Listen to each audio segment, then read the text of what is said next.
বহরমপুর শ্লীলতাহানি কাণ্ডের পর সরকারি আবাসনে গেলেন বহরমপুর পৌরসভার চেয়ারম্যান নারুগোপাল মুখার্জি এবং নোংরা রাজনীতি করা হচ্ছে বহরমপুর লোকসভা নির্বাচনের আগের দিনে অভিযোগ করে তোপ দাগলেন বহরমপুর পৌরসভার চেয়ারম্যান নারুগোপাল মুখার্জি। অধীর রঞ্জন চৌধুরী ইচ্ছাকৃতভাবে নোংরা রাজনীতি করতে চাইছেন সরকারি আবাসনের সামনে দাঁড়িয়ে রবিবার দুপুরে এই দাবি করেছেন নারুগোপাল। প্রসঙ্গত উল্লেখ্য, বহরমপুরে সরকারি আবাসনের মহিলাদেরকে তৃণমূলের পক্ষ থেকে হুমকি দেওয়া হয় বলে অভিযোগ করেন অধীর পাল। শ্লীলতাহানি করা হয় মহিলাদেরকে বলে অভিযোগ করা হয়েছিল। গতকাল রাতে সেই ঘটনার জেনে রাজনৈতিক অন্যমাত্রা নাই। এবার সেই ঘটনার পরেই রবিবার দুপুরে সরকারি আবাসনে পৌঁছালেন নারুগোপাল।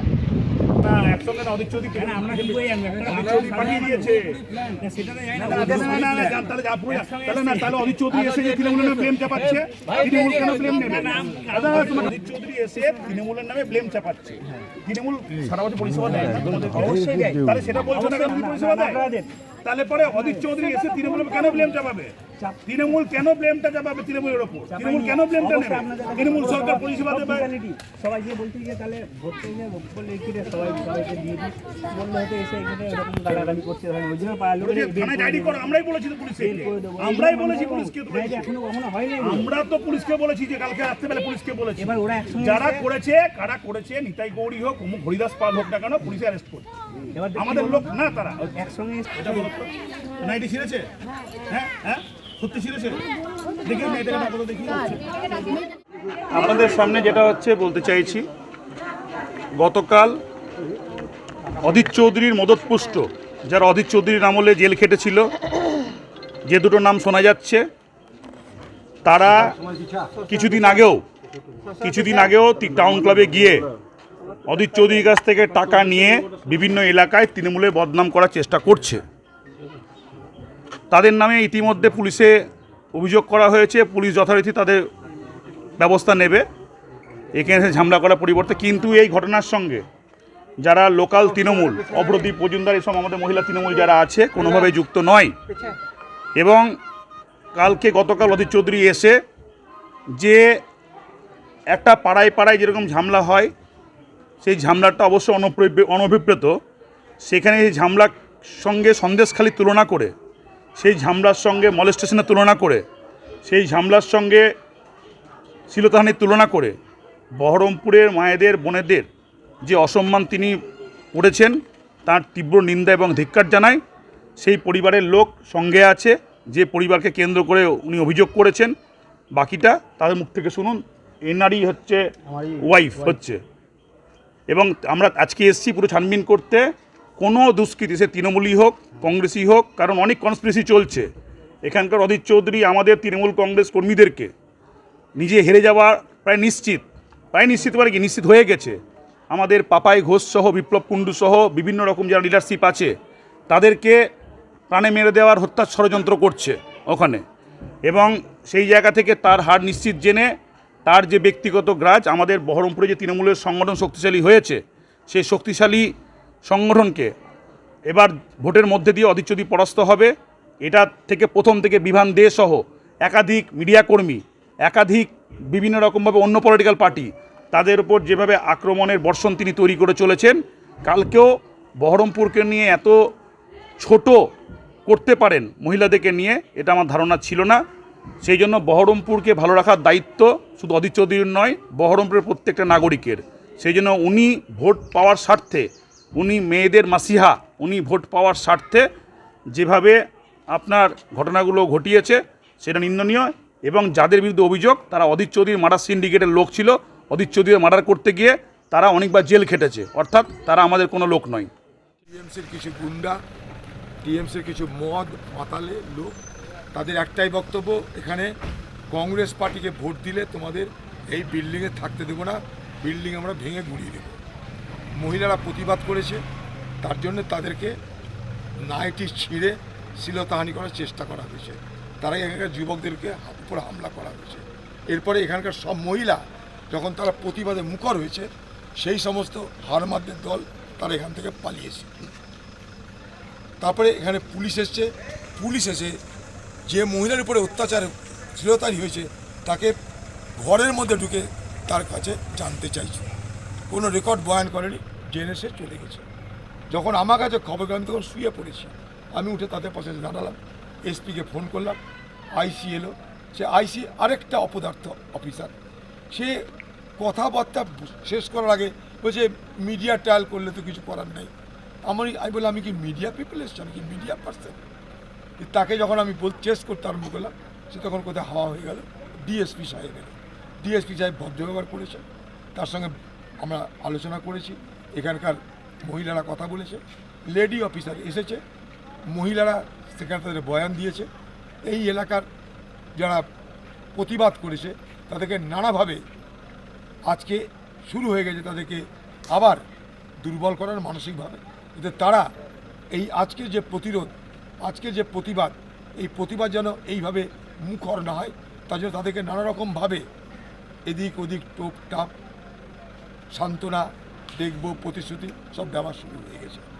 আমি তার মধ্যে এসপিকেও ফোন করেছি যে এটার এগেনস্টে আমি কড়া অ্যাকশন দেখতে চাই। কিছু না হলে ইলেকশন কমিশন আছে, ইলেকশন কমিশন আন্ডারে ভোট হচ্ছে, আমরা কিন্তু এটা ছাড়বো না। আর এখানকার মা বোনদেরকে বলেছি, মনে রাখবেন সন্দেশকারীতে আপনাদের মতো মা বোনরাই হারমাদদের জব্দ করেছিল, এখানেও আপনাদেরকে হারমাদ জব্দ করার নেতৃত্ব দিতে হবে। আমরা আপনাদের সঙ্গে থাকবো, আমি থাকবই, প্রাণ গেলেও আমি থাকবো। বহরমপুরের মা বোনেদের কোনো ভয় পাওয়ার কারণ নাই, আমরা এখানটায় আছি, যেখানে থাকি আমরা শোনা মাত্রই আমি, আমার পার্টির নেতা যে কেউ আসবে, আমার অরিন্দম দাস বহরমপুরের টাউন কমিটির সভাপতি, সে ঘটনা শোনা মাত্র এখানটায় এসেছে, 2-3 ঘন্টা ধরে এখানে আছে। এখানে আমাদের আরও দুটো মহিলা নেত্রী, গীতা গায়ত্রী, তারাও এখানটায় আছে, সানোয়ার তারা আছে, কোকিলা বেগম তারা আছে, আয়েশা খাতুন তারা আছে, সবাই এখানটায় এসে এইসব মহিলাদের পাশে দাঁড়িয়েছে। অতএব এখানটাই অত্যাচার করলাম আর কোনো প্রতিবাদ হবে না, তা কিন্তু এখানে হবে না। এখানে কিছু হলে তার কিন্তু পাল্টা হবে, অপরাধীদের গ্রেপ্তার করতে হবে, এটা আমাদের দাবি। গ্রেপ্তার না করা হলে আমরা কিন্তু আমাদের মতন আমাদের আন্দোলন তেজ করব, যাতে ভোট থাক না থাক যায় আসে না। আমরা সেরকম কোনো অভিযোগ করিনি, কোনো পার্টির ভিতরে বিরুদ্ধে আমরা কোনো অভিযোগ করিনি। আমাদের পাড়ায় বাইরে একটা অশান্তি চলছিল, সেই অশান্তির কারণে আমরা যত বাড়ির ফ্যামিলি আমরা সবাই নিচে নেমে তখন আমরা এরকম ঝামেলা অশান্তিতে করি। তো আমার ওয়াইফ উপরে ছিল, হঠাৎ করে তো একজন এসে তো এরকম বিষয় দরজা মজা ঠকঠক করেছে দিয়ে একটু ধাক্কা মাক্কা মেরেছে, দিয়ে ধাক্কা মাক্কা মেরে তারপরে পালিয়ে যায়, চিৎকারও আওয়াজ শুনে, হ্যাঁ ওইটা দিয়ে পালিয়ে যায়। তারপরে হ্যাঁ এটা ধর, কিন্তু আদার্স কোনো পার্টিগত বিষয় নিয়ে কোনো কথা বলেনি, পার্টিগত বিষয় নিয়ে কোনো কথা বলেনি যে কে এই ভোট দিতে হবে বা ও করতে হবে, এই কথাগুলো নেই। কিন্তু খারাপ কথা ওইটাই বলেছে, আর গালাগালি করেছে, 2-4টে বাজে গালাগালি করেছে।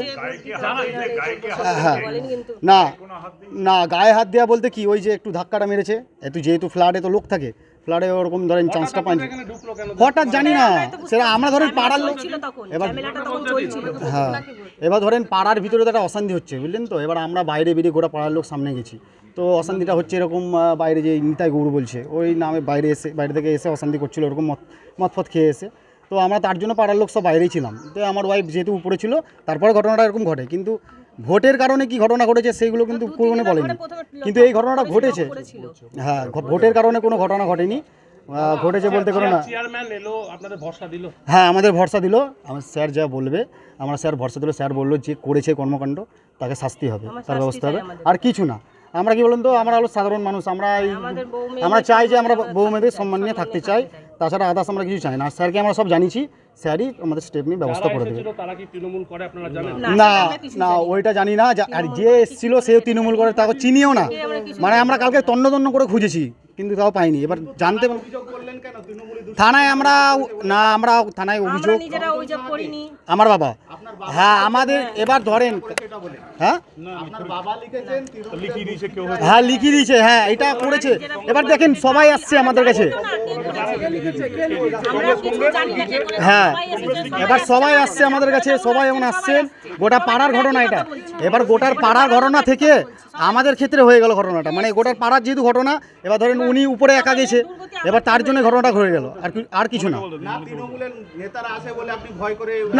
না ওইসব কিছু নাই দাদা, আমরা ওইসব আমরা তৃণমূলে ভয় করে বা কিছু ওইসব কিছু না, আমরা সাধারণ মানুষ কোনো রকম না। আমার নাম রাজ সাহা, আমার ওয়াইফ হচ্ছে। না, নাইটিটা ছিঁড়ে যায়নি, ওটা ইয়ে ফেক। আর এমনি হ্যাঁ, আর ধরেন দরজায় ধাক্কা মেরেছে, দরজায় ধাক্কা মেরেছে, তৃণমূলের হ্যাঁ, এবং ভোটের সঙ্গে তার হ্যাঁ কোনো হ্যাঁ সম্পর্ক হ্যাঁ নেই। হ্যাঁ, ব্যাস। ভোটের সঙ্গে সম্পর্ক নেই। তাহলে তৃণমূলের নাম দিয়ে তৃণমূলের নাম দিয়ে তৃণমূলের নাম এই দেখ উনি তো বলছেন তৃণমূলের আমরা নিজেরা করেছি যে যে আমাদের সঙ্গে এরকম করেছে, আমার ছেলের বউয়ের সঙ্গে এরকম ঘটনা ঘটিয়েছে, তার যেন শাস্তি চাই সেই ইয়েতে আমরা তৃণমূল করেছি। না কংগ্রেস না বিজেপি না, তারা সেটা আমরা জানে জানি না। না। তাহলে আমাদেরকে বলা হয়েছে যে আইনত স্টেপ তাই তো ধরতে পেলেই তো তাকে আমরা জানতাম না, কোথাও ধরতে পারিনি। যেভাবে কোথাও ধরতে পারলে ভালোই হতো তাহলে।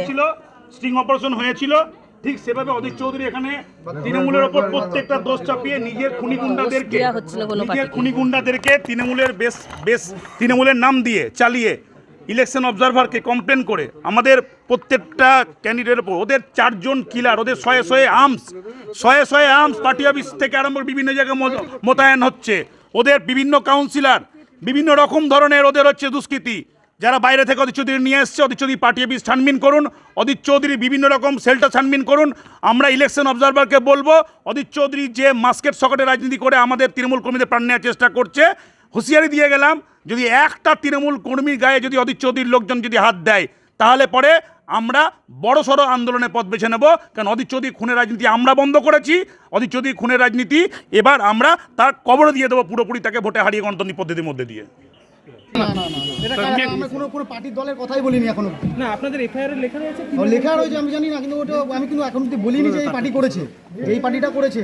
একবারও যে বলিনি যে তৃণমূল করেছে কি কংগ্রেস করেছে কি বিজেপি করেছে, কখনো একবারও বলিনি। আমি শুধু এইটাই বলেছি যে এরকম ঘটনাটা ঘটেছে এই ঝামেলা চলাকালীন, এটাই বলেছি আমি। তাহলে লিখলো কে? ওটা লিখলো কে? ওখানে ছিল অনেক কিছুজন ছিল, ওখানে লেখালেখি করছিল। এবার অনেকেই অনেক রকম আমরা কাউকে চিনি না, আমরা সেরকমভাবে ওরা অভিযোগ বললো যে হ্যাঁ থানায় একটা অভিযোগ হবে, যেহেতু এই ঘটনাটা ঘটেছে তার জন্য অভিযোগটা করা হয়েছে। কারা? ওরা পাড়ার ছেলে যারা করছিল? হ্যাঁ, ওরা পাড়ার ছেলে না, এখানকারই সব আমাদের আশেপাশে ছিল সব। কি নাম তাদের জানেন? না, নাম ফাম জানি না, আমরা চিনি না।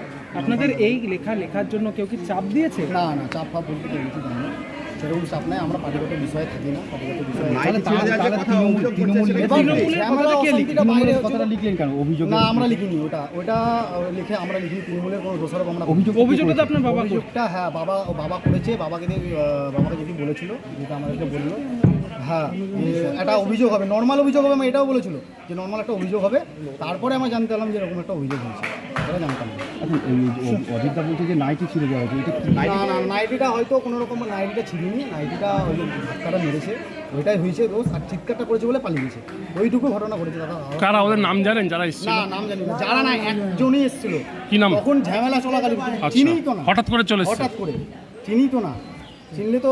আপনার নাম কি বললেন? রাজশাহ। রাজশাহ। ঠিক আছে।